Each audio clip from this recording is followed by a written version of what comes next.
이번 영상은 금융보안 A2Z 웨비나에서 발표한 농협은행의 데이터를 기반한 정보보호 방안 핵심 사항을 요약해서 살펴보겠습니다. NH농협은행의 정보보호의 서동필 팀장님 모시고 NH농협은행은 개인정보를 어떻게 하고 있는지 이런 얘기들을 알아보도록 하겠습니다. 안녕하세요, 팀장님. 네, 안녕하십니까. 네. NH농협은행 정보보호부에 근무하는 서동필 팀장입니다. 정보가 유출되면은 다 아시다시피 이런 영향도가 있습니다. 저희도 2014년도 과거에 보안 사고부터 정보 유출 사고까지 해서 많은 어려움이 있었습니다. 근데 지금은 그 중고시를 많이 지워서 저희 NH농협은행은 지금 사고가 거의 무사고로 지금 유지하고 있습니다. 대략적으로 한번 저희 농협은행 이야기를 오늘 하는 거기 때문에 자랑은 아니고 그냥 저희가 이런 과정으로 성숙을 좀 했다라는 것이고요. 오른쪽에 보시면은 아주 제가 마음에 드는 그래프, 차장 때부터 저 그래프를 보면서 이제 생각을 했던 건데요. 네. 갭이 존재한다는 겁니다. 모든 조직은 고정관념이라는 경로 의존성에 있다 보면 항상 그 보안 솔루션을 탑재해 놓고서는 그냥 쭉 가는 경향이 있습니다. 그렇지만 위협은 상당히 증가하는 것입니다. 네. 그렇다 보면 이디어라는 것과 실제 상황과의 갭이 계속 벌어질 수밖에 없고요. 그것들을 되게 유연하게 대응하기 위해서는 계속 모니터링과 체계적인 학습을 계속 해야 된다라는 거고요. 좀 이렇게 설명을 드리면 2014년도에는 기반을 만들었고 저희가 2015년부터는 규정, 거버넌스라는 교육이라든가 점검이라는 거를 자체적으로 저희가 조직을 구성을 했습니다. 네. 그래서 성숙 단계에서는 이제 빅데이터나 이런 것들을 정교화, 저희가 만들어진 교육이라든가 규정이라든가 이런 것이 정상적으로 작동되는가. 근데 인력을 전 조직이 워낙 넓다 보니까 점검하는데도 생산성이 부족하고 그래서 저희는 빅데이터를 스콜라프를 도입하게 됐습니다. 그런 것들을 이제 데이터를 근거로 해서 판단하시고 이제 하시는 거네요. 예, 위험이 있는 곳에 우리가 간다란. 왜냐하면 네네. 풀스캔을 해도 한 8명이 되는 조직원을 가지고 전국을 다 돌지를 못하기 때문에 1년에 하는 한계가 있습니다. 그렇죠. 그래서 저희는 생산성을 어떻게 올릴 것이냐. 그래서 제가 이제 기획차장 때부터 생각했던 게 스마트 점검을 해야 되겠다. 네네네. 근데 원합용 시스템이라는 건 법에서 하라고 하지만 단순히 패턴이 아닌 우리가 계속 모니터링하고 관리하고 우리가 시나리오를 개발할 수 있는 그런 플랫폼이 있어야 되겠다는 생각으로 빅데이터를 도입했습니다. 네네. 또 지속 가능한 정보 보안 대응 전략이라는 게 경영학적 관념으로 저희가 전략을 만들었는데요.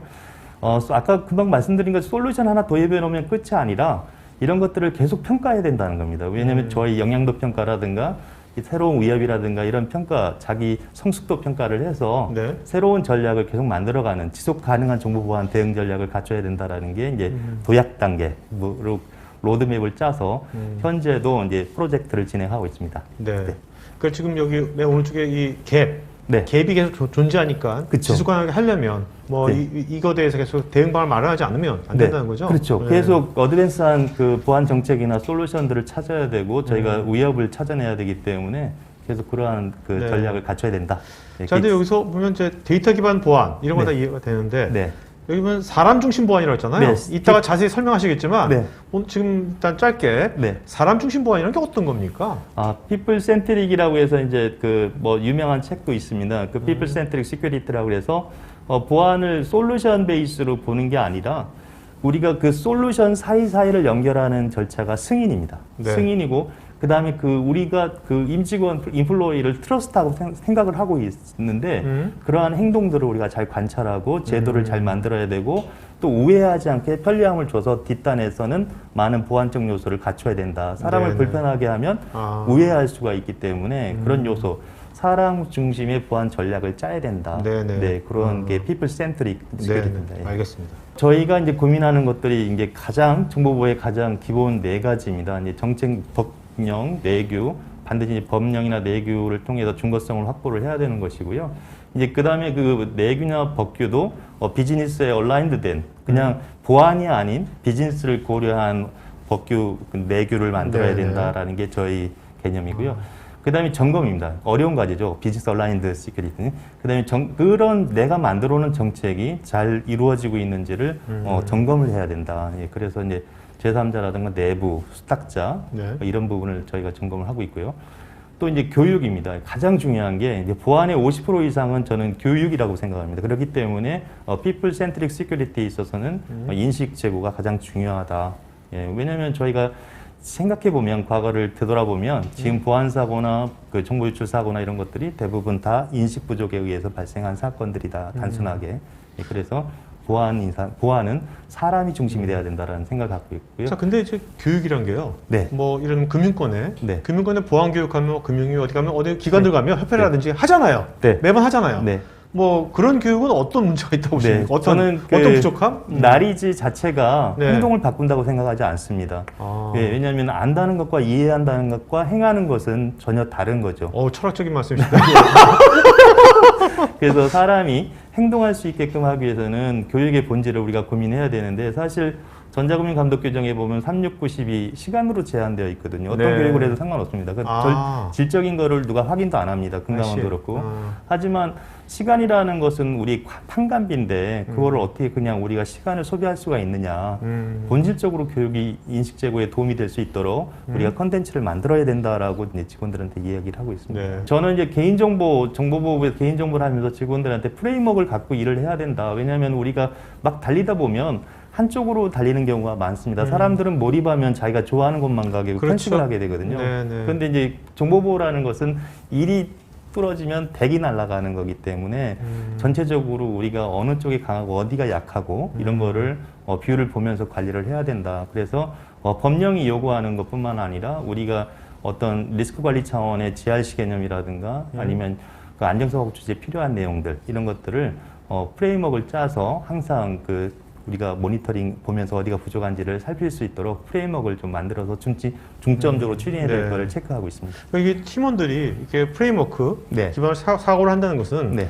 팀원들이 다 이제 어떤 자기 맡은 네. 부분만 또 하겠지만 네. 저 빅픽처에 대한 것을 항상 네. 갖고 있고 네. 우리가 이걸 왜 하고 있는지 그렇습니다. 그런 걸 다 인지를 하고 있다는 말씀이신가요? 네, 그렇습니다. 그리고 또 정보부라는 건 10년 만년 하는 게 아니라 신규 직원이 올 수도 있고요. 또 임원도 또 기간이 바뀌면 오실 수가 있고 부장님들도 오실 수가 있습니다. 그러면 우리가 어디에 와 있는가 전체적으로 볼 수 있는 건 프레임워크인 것 같습니다. 또 만약 더 어드밴스하게 간다 그러면 저 프레임워크를 평가해서 색깔로 변화를 한다든가 향후 내년에는 우리가 어디가 약하니까 어디를 더 강화해야 된다라든가 고민할 수 있는 잣대를 줄 수 있다고 생각합니다. 네. 프레임워크 이런 뭐 나름대로의 NH농협은행에 노하우가 담겨 있는 거 아닌가? 이거 이렇게 발표하셔도 되는 겁니까? 이거 빨리 지나가야 됩니다.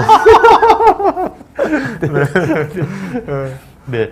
이제 아까 말씀드린 것들 점검을 이제 오남용 시스템을 통해서 저희가 스마트한 점검을 만드는 플랫폼을 만들었는데요. 네. 보통 타사 같은 경우에는 패턴화되어 있는 그런 오남용 시스템을 개발했을 텐데 저희는 실제 시나리오를 본부에 있는 직원이 개발할 수 있게끔 만들었습니다. 그래서 스플렁크를 통해서 빅데이터로 지금 하고 있고요. 그래서 전체 이제 희귀 아웃라이어라든가 아니면은 이상행위를 한다든가 본진 내에 유별성이 있는 것, 차이가 있는 것들이든가 과거의 패턴과 트러스 패스와 불일치하는 부분이 있는가 이런 것들을 모니터링을 해서 소명 절차를 진행하고 있습니다. 프로세스를. 소명하지 못하는 거에 대해서는 저희가 사후 조치를 취하고 있습니다. 네.